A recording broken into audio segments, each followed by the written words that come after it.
Welcome to 15K Plus Random Movie Reviews, where we take random movies from Metacritic's 15K Plus movies to randomly watch whether we like it or not. Hello and welcome to episode 41 of 15K Plus Random Movie Reviews. This is Colin. And this is Niall. And this is random movie 10,594. It's a movie called Metroland from 1997. It's starring Christian Bale and Emily Watson, amongst others. Directed by Philip Saville, who's mainly known for a lot of no relation to Jimmy. Yes, first thing that popped into my head when I was going through the IMDb. Yeah. I was like, oh my God, not him. Oh, wait. Yeah. Sorry. Yeah, so he's mainly known for TV miniseries, not a lot of famous stuff. But if you're brought up in the 70s or 80s in England, you probably might know some of his miniseries. Movie runs for 1 hour and 45 minutes. Seems a bit longer than that, but we'll get to that in a minute. It's got a meta score of 53, which is fine, but it uses a score of 8.2, and that my scientific theory behind that is Christian Bale. Yeah, I don't get it. I'm a massive fan of Christian Bale stuff. He's done some amazing pieces of work. This is him at his work. Like, okay, he's probably the best part of it, but it's not 8.2. No. Well, he had about 8 movies before this as a youngster. Well, there's one particular movie as a youngster that really shines. Empire of the Sun.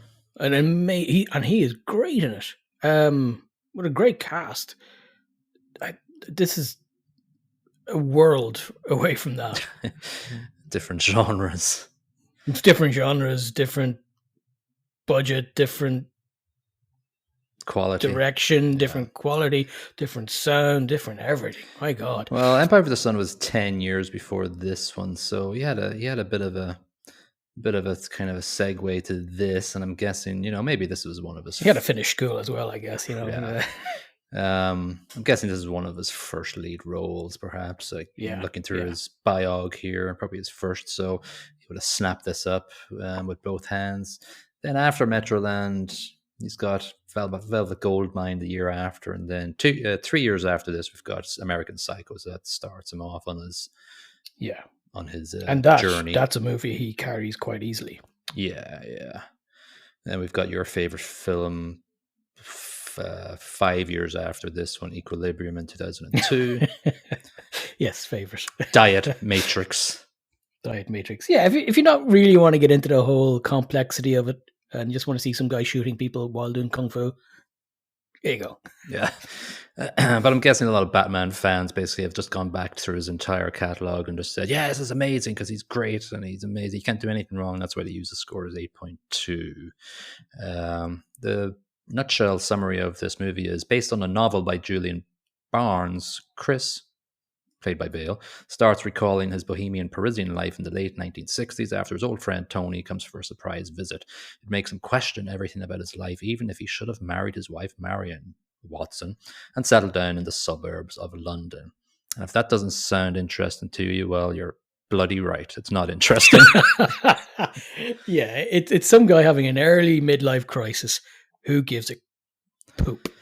I think I found a genre that I hate as much as the sound editing of footsteps that are fake. Yeah, marriage. Yeah, it does scream to me of a similar style to Past Lives. Right. Complaining about choices that you didn't make. Yes. The kind of whataboutery and maybe you should have shut up and enjoy yourself. God damn. Well, it's like a movie 101 on nostalgia and regret, and it's like, okay, we make it to be a married man with a kid. The kid cries and he has to get up out of bed, and that's annoying. And then his friend who comes, he's a party animal still. Blah blah blah. Tropes. That's it. But they are just tropes. There's no, at least in Past Lives, there was a little bit of detail put in there. Like, we'll get into it in a bit, but flashbacks to his childhood. And so weak. And so meh. And what makes it even worse, and it all comes together into a steaming pile of crap, basically. But the music that's played when the flashbacks happen is like, it's like Kahoot. I don't know. As a teacher, you have to play this website called Kahoot. It's an online quiz, and the theme tune is ding, ding, ding, ding, ding, ding, and it was just terrible. And it's Mark Knopfler from Dire Straits who wrote Walk of Life and shit like that. Yeah. This isn't his forte. No, and his name's right up there at the start in the credits. I was like, yeah. God, it's shockingly bad music. Yeah. One thing I'll mention just before we move on, just for somebody in the background, Jenny Bevan was the costume designer, and she did. I think she won Oscars for Mad Max Fury Road and King's Speech. So and the costumes are fine in this. It's pretty. It fits in. Yeah, like it's a period piece effectively because it's set like nearly 15 years before it's actually shot. Yeah. And yes, it is of its time. Not that I can remember fashion and style on the year I was 0 years old. Yeah. It looks 70s. That's, we've experienced enough media to understand. Yeah, that fits the bill. It also kind of harks back to our music movie that we had. I can't remember the name of it now. The one in London. Yeah. God, we're bad at recounting Axe Rock. Yeah, Rock Axe, something like that. Lovers. Sorry, God. Lovers Rock. Lovers Rock. There we go. Yeah. There we go. Yeah. So it's very similar to that sort of. Much less interesting. Yeah, very much less interesting. Anyway, we start off the movie, and it's we get to know it's 1977 because it says it a bit later, but it's just got this acoustic guitar and clarinet intro by Mr. Knopfler, and it's terrible. There's like the train lines. It's train lines. It's meant to encapsulate us into this commute that Chris takes every day and night and blah blah blah. And yeah, but that's not going to get me interested in anything other than, I have to commute every now and then. I hate it. I don't need to be reminded. It's setting the emotion, though. It's setting the scene. All the fun of sitting on a train for an hour and a half. This movie. I could just put on Train Simulator and put my. At least in Train Simulator, you got to make a couple of decisions. Press a button. Open the doors. Close the doors. Yeah. Yeah. So, and this train motif comes back a couple of times, and it's like every time we are, as the audience, we're dumb because we're like, okay, Chris is supposed to not be liking his life right now, so let's put the train tracks back in again. Dun, dun, dun, dun, dun. You may think Colin's exaggerating here. He's not. Unfortunately not. So what did you think about disappearing people? That is another common motif in this movie. Disappearing people? He's looking at people and then they disappear. Oh, yeah. Oh, my God. The flashbacks were done terribly. The daydreams he did. He was like looking... gob open, yes, and eyes staring off vacantly. Yeah. Now look stupid. No, that's not nearly stupid enough. 50% more stupid there, Mr. Bale. It was getting to be like comic. A farce. It really was. Yeah. But it wasn't intentional, and that's how it sucks so bad. Yeah, it was very TV quality, and that's where this director comes in. He's used to fitting in like over the top sort of drama so that people will stick around after the 5-minute ad break for McVitie's digestives, But there was one, speaking of it being TV quality, still on the credits. There's one scene at the end of the credits where it's basically a car pulling up outside somebody's house. But there's zero stabilization on the camera. So it's basically some lad in the back of a Ford Cortina holding a standard TV camera. Awful. Steady on, Chris. You nearly knocked me over. Yeah, that's pretty much it. It's just shocking. Yeah. After the horrible quality of intro, we get to the whole, you get to it basically one-off trope of a couple lying in bed and the phone ringing at 5:30 in the morning, and then the baby crying. It's like, all right, here we go. We're meant to believe this is just a horrible, depressing, just annoying thing for Chris. Anyway, on the end of the phone call at 5:30 is Tony, his old party friend. Oh, Dudley, Tony. Hey, haven't seen you in 5 years, mate. Let's get lunch. Yeah. If he called me at 5:30 in the morning, this would be the end of the bloody movie. Yeah. So what the You hell? want to be dead. I don't. You want to be dead or dying. Yeah, exactly. Yeah, you're just calling. Yeah, get a bloody life, Tony. Um. So anyway, they're talking the next morning about Tony, and oh, he's always angry. Oh, he's my best friend. He's a bad writer. No, just because he ain't published doesn't mean he's a bad writer. And they're he's in the car park when this first comedic flashback happens. Oh Daydream. my God, it's so stupid. Oh, it's a flashback. Yeah, it's a flashback. Then he has a daydream. Yeah. It's a flashback. It's a flashback first, to his American girlfriend Anik, and he's photographer, and they're having a fun time, and he's young, and he's staring into the distance. And was she American or French? French. Did I say American? Sorry, You did. oops.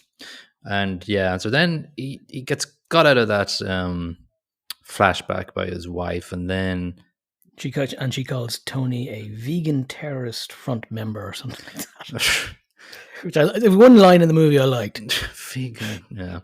Then they get home, and then he has another Weird. daydream before he goes into the house or something, where his wife's going, "I want you to have affairs. I'll still do your cooking for you." Oh, it's just awful dialogue. Yeah, Like there isn't. I was taking the piss about the vegan terrorist front thing being good dialogue. It was so bad, it stuck out. But there isn't one line in this movie that I could put a pin in and say, actually, that wasn't bad. no, I can't think of anything, to be honest with you. I think the intro really just it rang to me going, yeah, I'm not going to like this movie.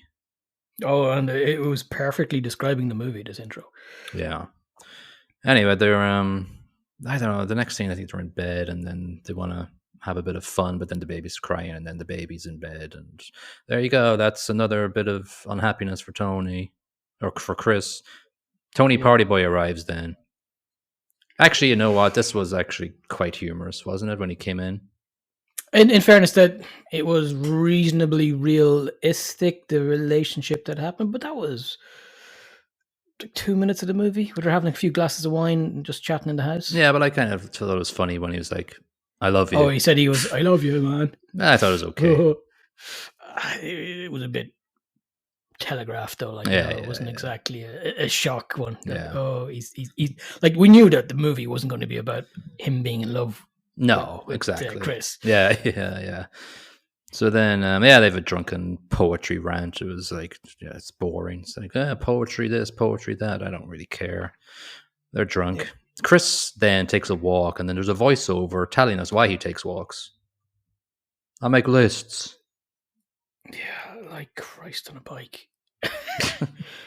Like, that's fine. Show him having walks, trying to get things sorted in the head. You don't need to describe why he's going for a walk at 4 o'clock in the morning. It's pretty obvious he's trying to get things sorted in his head. Why else would he be doing it unless he's doing some coke on the street or, meth? Speed, crystal meth. It would have made more sense than the rest of the movie, to be honest. Yeah. Anyway, he meets up with Tony for a pint, as you do, of everything a man can want. Really? Now, this is the entire conversation they have throughout the movie. Are you really happy, Chris? Yeah, I'm happy. Yeah. No, not really. Really, are you? Of course you can't be. Yeah. At this point, Tony, I do remember writing down several times that Tony is a 4-letter word beginning with C. A cock. And yeah, let's go with that one. That's a nice way of putting it. Let's be honest, Chris ain't much better. Nah, he's a dweeb. He's dumb, and obviously, yeah, he acts it during the movie as well. He doesn't know what the hell he's doing. This is when we have our first flashback to when they're two lecherous teens talking about France and how they want to. Oh my God! And this is when the music is just terrible. Like Mark Knopfler, like I'd love to ask him a question. Him in the nose. So what were you thinking? Were you drunk? Yeah, it's like, I know you're famous with Dire Straits and all, but come on. Anyway, we have that flashback. It's not really worth mentioning, but they're dressed in school uniforms, and it looks weird because they're obviously in their 20s. It's funny for all the wrong reasons. Yeah. And like, it's just stupid as well, because they're beside a tennis court, a ball comes over, and the guy goes, "Oh, can you throw the ball back?" And they just look at him, and it's like, And the old guy looks at them when he picks up the ball. It's like, what was that for? I don't really. I don't know. I think they were giving out. I think it was trying to set the scene where Tony is against these anti-bourgeoisie. Oh, yeah. Because he And calls giving them out about the bankers of Metroland. Yeah, because he calls Chris later a bourgeoisie or whatever. Flash forward back to 77. We have a commute and he's bored again. Then another flashback to 63 when when the two of them are in a train and they start speaking French to an English dude and start talking about going back to his house and having a party with his daughter or something. And another old guy speaks French, so he's like, "Oh yeah, that's what they're saying." And then he goes, "Ah," and then they run away. I had a question pop up about the scene later in the movie. I just couldn't care enough to rewind to find out. The same old guy. Was it the same old guy as later in the movie? I think so, because he's marked up quite high on the credits as old commuter or something, man. So I think it's the same dude that translates. I think he's a personification of Chris's self-loathing and his bourgeois ways, or some such nonsense. Yeah. So then we flash forward again to 77, where he's in the pub again. And Chris is going, yeah, that was great days back then, weren't it? It's like a kid wrote this for like primary school fiction competition, you know? The dialogue sometimes. Those are great days. In fairness, if a 14-year-old wrote this, I'd be like, well done. Yeah. But that's where I stop. Yeah. The dialogue is so just, it's on the nose, really, isn't it? It's just, there's no nuance. Yeah. It's not Tarantino. Opposite of. And did you hear Sneaky Mark Knopfler did in the background? He's got Dire Straits in the background of the pub. I missed that. Oh, yeah. It's a good move. It's a good move. Well done. That's maybe the only reason he did the movie. Yeah. Sneak it in there. Anyway, so Tony is saying, "Oh, me and Callie are non-monogamous," and Chris is going, "Huh? How'd you get one of those? I want that." Anyway, he's like, Chris is going, "Oh, have you cheated on her?" "No. 8 years of marriage." Then they go to his work and he's going, "You're a bloody good photographer." He's like, "Not quite good enough. Here's my Metro book of London transportation." I'm sorry. Like, if he wants to be a train spotter, let him be a train spotter. He doesn't have to be cool. Yeah. God damn it. Then, of course, another trope quote from Tony. "What's happened to you, Chris?" Yeah. And they just stare. Used to be cool, now you want the bourgeoisie. Yeah. All right, so then he goes to a punk show and his wife's going, "What are you going to that for? Enjoy it, you asshole." So then Chris is like, "Oh, here, I'm taking this joint," and then he's lying down in the side in the alleyway going, "This is fun." Yeah, again, I don't know if this is a fair depiction of drug use. It's better a depiction of drug use than bloody Three Sisters or The Sisters. Yeah, that's a fair point. Yeah. Much more accurate. And then again, we have another quality line going, "Tony, what's your secret or something?" And Tony's going, "I do what I want, mate. I do what I want, mate. Do what I want." Just pants. Yeah. So then, obviously, Chris comes home and he wants to have a bit of fun. But he's drunk, and then what's the name of the wife? Actually, I can't remember her name. Oh, Marion. Marion. Yeah. Yeah. Then, of course, for some reason, Tony has come home with him. Like, yeah, sleep on the couch, Tony. And Chris is like grunting on the bed, and his grunts turn into horses in the morning. You like that sound edit, transition? I don't get it, and it was really poor stock footage of some horses. Like it wasn't dynamic. There wasn't interest. There were just some horses in the field. They were lovely horses. Yeah, but they were like kind of blurry. Yeah, it was poorly shot. Yeah. Yeah, so he wakes up the next morning and Tony and Marion are staring at each other at the table, and then he comes in his tidy whities and gets some Alka-Seltzers, and we have another flashback. A bit of tension just before they leave. Something had happened. Oh, yeah. Doesn't dig into it too much at that point. Not much at that point. Flashback to 63 again. Saxophone music, terrible. Oh, shocking. He's snapping trains because he likes trains. He's a train spotter. Oh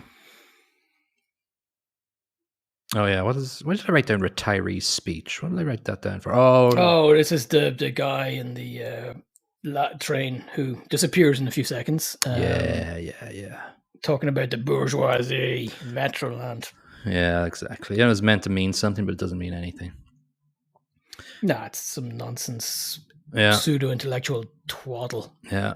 Then he actually vanishes, disappearing. People like Mr. Ben, that old cartoon. Remember that old cartoon, Mr. Ben? Was it Mr. Ben? Maybe. Yeah, Mr. Ben. He came in and he got a change of clothes. Yeah. He'd go into a changing room and go to a historic era of the time, and then he'd disappear. Just remind me of Mr. Ben. Oh, this is when he says Metroland is a state of mind. That's the tagline for the movie, the retiree dude fella. Yeah.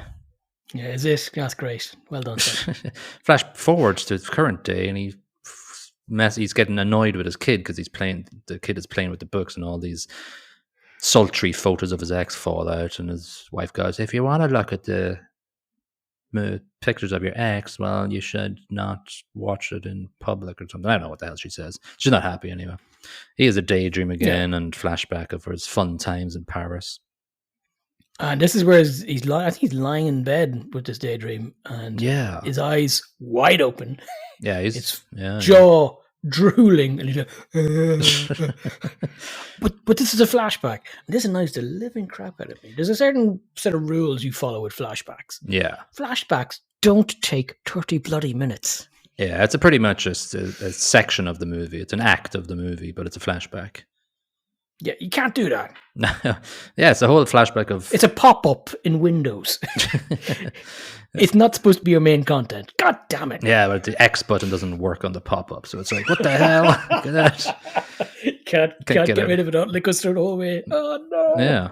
So then he's, flashbacks to when he's he's working in a cafe, he meets his French fille. And then, I don't know, the music is terrible. It's like elevator music. There's a montage. Shocking. Yeah, there's a montage of his exploits with Annick, his French mistress, and then not mistress but girlfriend. It's very boring. And then generic French waiter man Henri. Yeah, gruff and cynical. Hippie wife, kind of like us. But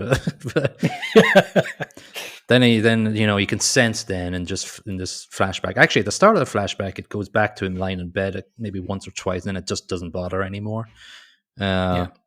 Then obviously Annick is like going, because she's French, she's very direct. She's going, "What are you feeling?" And he's going, "I don't know." So that's the first start where he's like, "I don't know." She's kind of going, "What the hell is wrong with these British idiots?" And he obviously meets his current wife, married in Paris, pretending to be French, but then they start hanging out together. Yeah.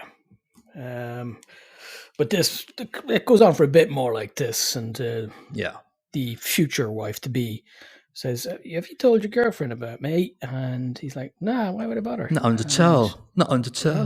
And she's like, "Maybe you should." So he does, and in the most it goes as well as you would way. expect. Oh, the way he does this is special. He's stupid. He's absolutely.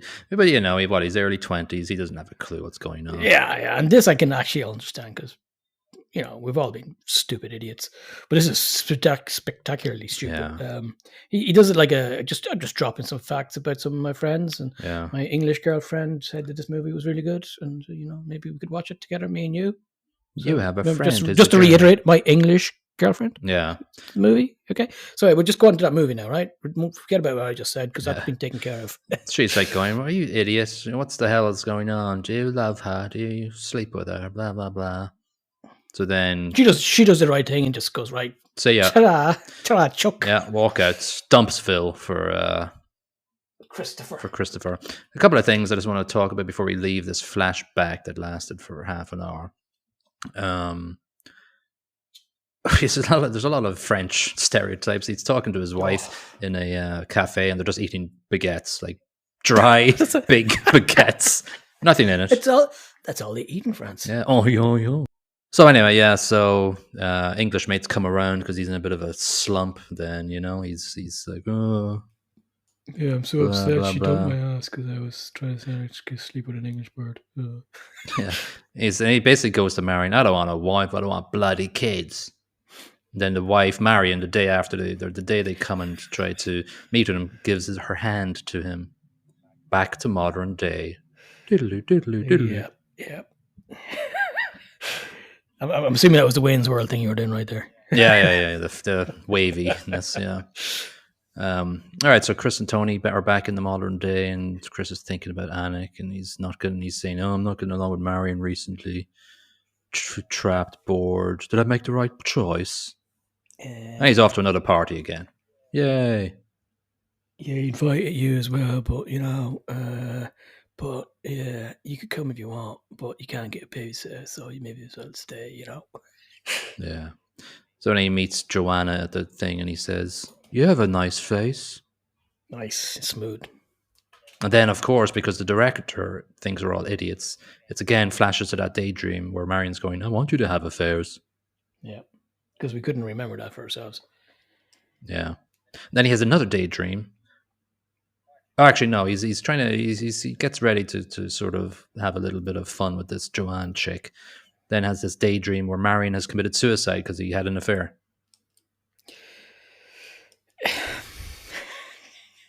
Yeah. It really is shockingly Dopey. bad. Yeah. So there's another scene of the commute again. So train tracks, choo choo. Tony comes. Tony's at his house and he's upstairs with his wife for some strange reason. He's got his tie going. Yo, You left this You know. behind him in the bedrooms. what an asshole. Yeah. Like what happens in a couple of seconds is justified from Chris. Yeah, both of them need a big Slapping. bloody slapping. So he's out the back. They're at the back, and again we have this generic. What's wrong with you, man? Tony says to Chris. So they have a fight. Yes. And So they're the sitting. fight is the only believable part of this movie. Should have had it on day one. I'd say about Christian Bale, I think he's a good actor, but he's really good when he's punching people.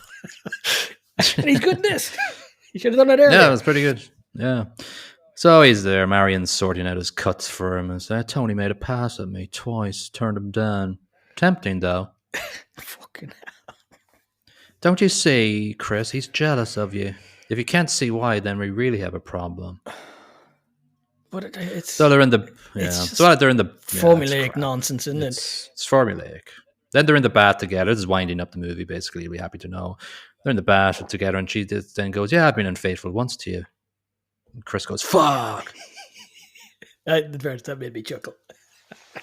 Yeah. But then it's like kind of probably fixes their sort of, it maybe resets their relationship when she says that, and sort of, I don't even know. I'm just, they're like happier in the next scene. Let's put it that way. Yeah, there was a lot of that next scene, a lot of doinking in this movie. Yeah. And it fills up a lot of space, I suppose, but you just get rid of it and save some time, and I can't finish watching the movie earlier. Yeah, hurry up. Yeah. And then Chris and Tony have their last conversation, and the stupid dialogue continues. Oh my God. Why don't you come with me? Why don't you come with me, Chris? The response to that should be, why don't you off? Fuck off, and away you go. See you later. I'll see you in 10 years' time when you regret every decision you've made in your life. That could be actually a great line in the movie, actually. I'm surprised he even bothered meeting up with him. Like, if the previous meeting was maybe a day or two before, you're probably still going to be a bit miffed. Like, yeah. You tried to sleep with my wife how many times? Twice. What an idiot. You're my best friend. Oh, yeah, I don't know if that's what I describe as a best friend, buddy. Yeah. So he's like, I'm content.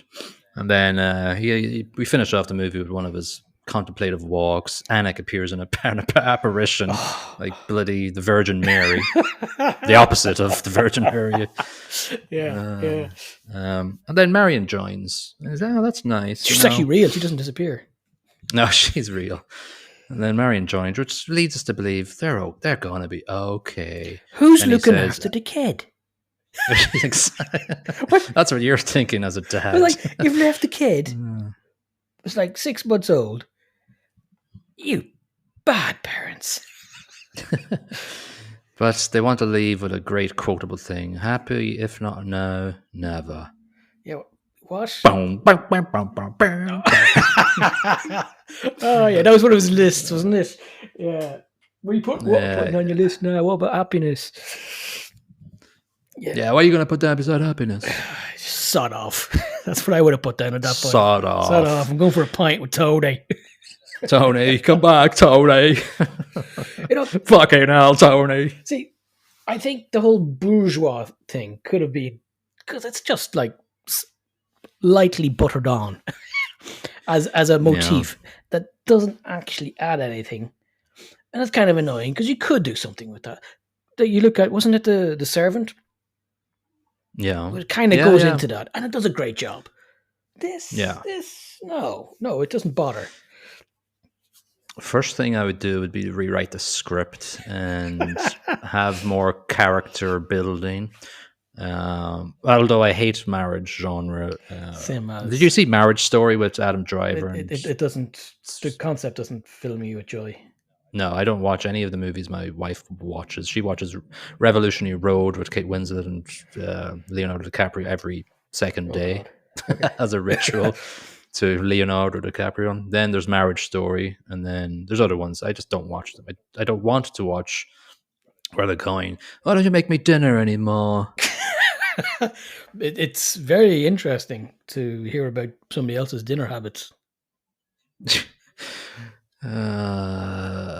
I gave the plot 0.5 out of 5 just because it exists.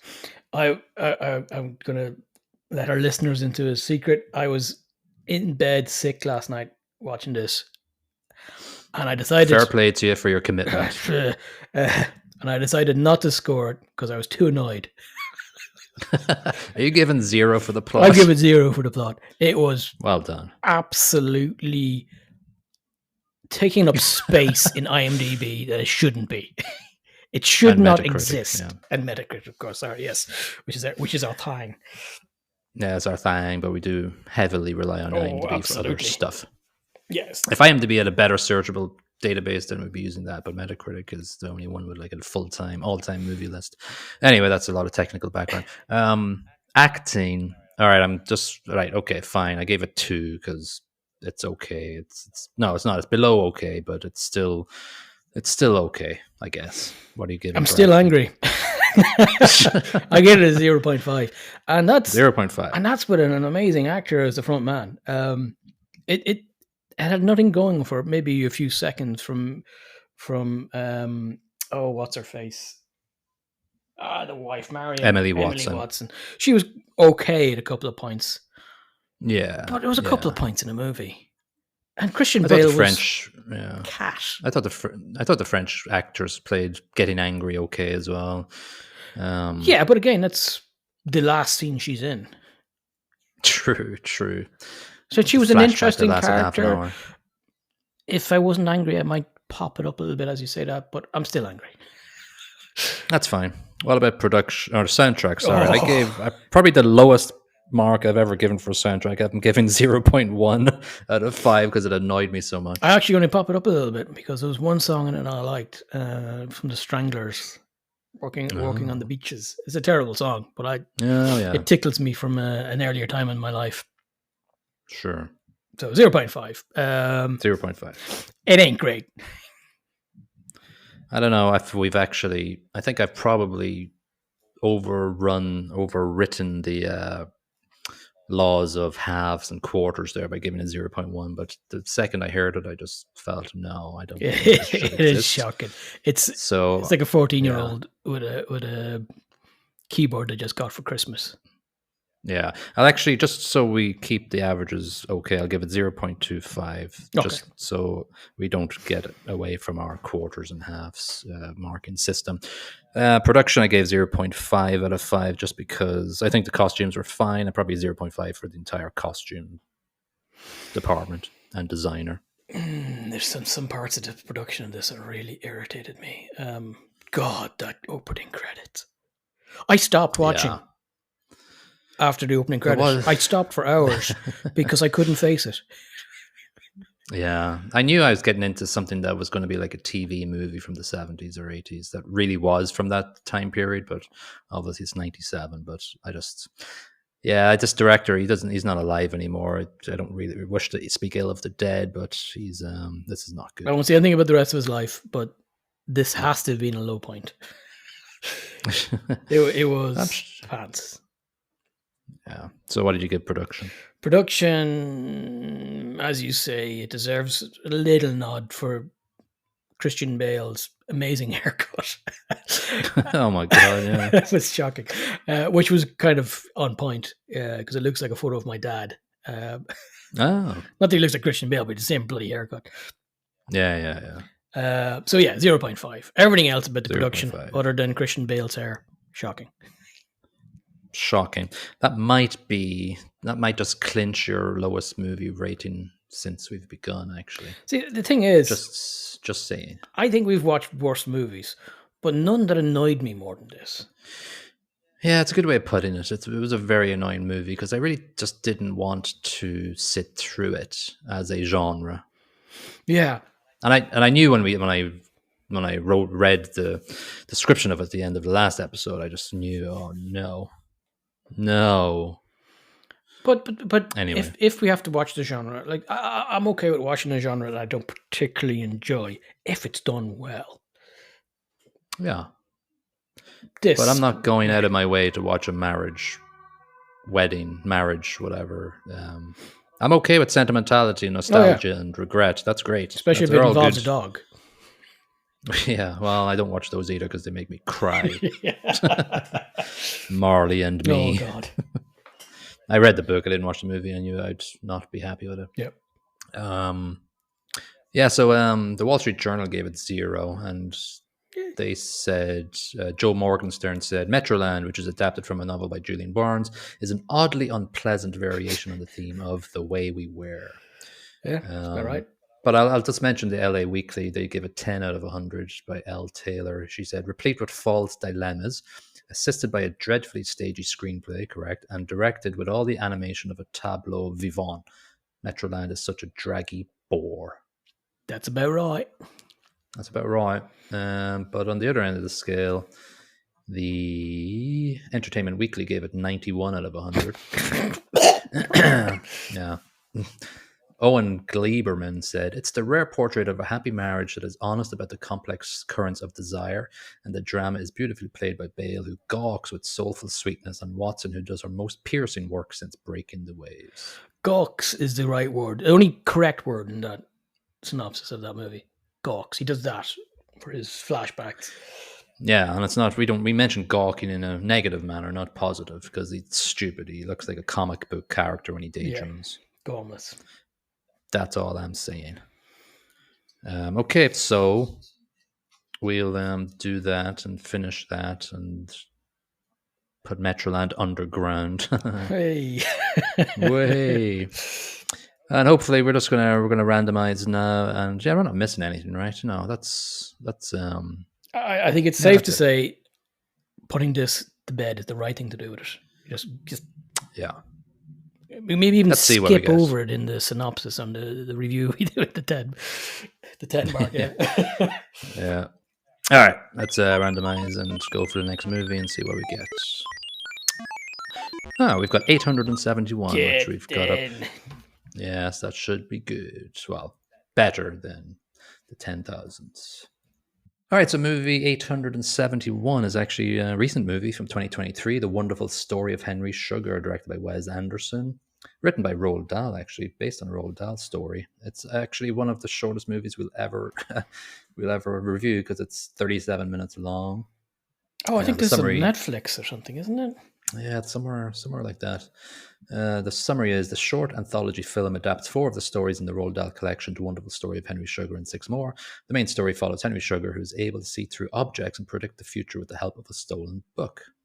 Starring Ralph Fiennes, our friend Ralph Fiennes. Amazing. Rafe Fiennes from The Dig that we watched a few episodes ago. Benedict Cumberbatch, Dev Patel, Ben Kingsley, Richard Ayoade, Jarvis Cocker. Common people. It's an amazing Yeah. cast. Yeah, it's a great cast, and I remember it being released. I didn't actually watch it. I've seen clips of it. Yeah. And the way it's presented, it's obviously very Wes Anderson. So I'm Yeah, it'll be good. super stoked, actually. Yeah, I haven't watched his latest movie, the Alien one. Rocket City or something like that. Yeah, something like I haven't that. seen that either. Apparently, he hasn't. It's not as up to his usual standard. I've heard. No, a lot of people are saying the bubbles burst on the Wes Anderson sort of trope. No, I would never say to I that. doubt it. I love No. his style of shooting. Yeah. All right, great. So that's we're looking forward to that one. Maybe our next episode won't be crazy long, but at least it'll be hopefully a quality movie. Probably not twice the length of the movie. No, hopefully not. Okay, so that was episode 41, and we'll see you in episode 42 of 15K Plus Random Movie Reviews. Don't forget, if you've listened this far, we've actually started up on TikTok, just posting our favorite scenes and maybe our least favorite scenes, and some just quirky scenes as well. So follow us on TikTok if you're into that sort of thing and you're below the age of 20. It's an interesting platform, TikTok, but I'm learning a lot about editing movies on a mobile phone. You should see Colin Flosser. Yes, that'll be the next as I break my hips in multiple areas. All right. Yes, as always, we're on all audio platforms, so give us ratings on there and like us as you see fit, and we'll see you in the next episode. Bye. Ta-ra, Chuck.